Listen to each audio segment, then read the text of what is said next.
Now, how to do an eagle pose. Having a strong foundation on how to do a chair pose and having that balance and strength of your body, especially the lower extremities, then we are ready to tap into a more challenging pose that has a foundation of chair pose. So for this one, I'm going to show you a variation where you can use blocks or without the blocks, okay?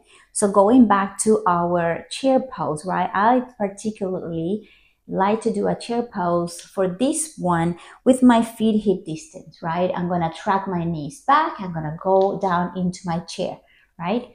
Just basic chair pose. Now, what we're gonna do here on the lower extremities, I'm gonna show you the variation without the block and then with the block. We're gonna lean the body towards one leg. In this case will be the left. You're gonna cross your legs from the inner thigh, all right? If you're able to squeeze your inner thighs, what you're going to do here, you're going to track the knees back and your hips back. I'm going to change my angle just a tiny bit so you get to see a little bit more clearly.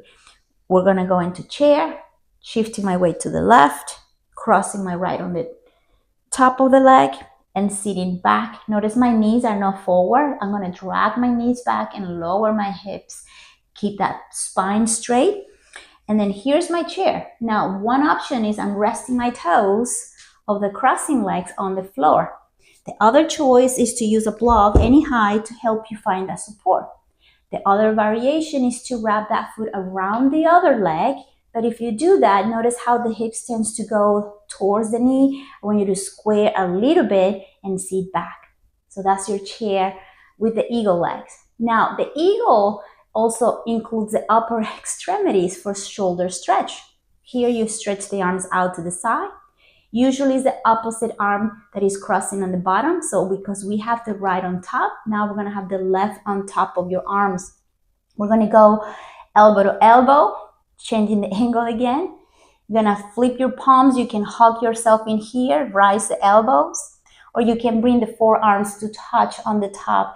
Once again, drawing the elbows high and forward, a little separation of the shoulder blades, and breathe.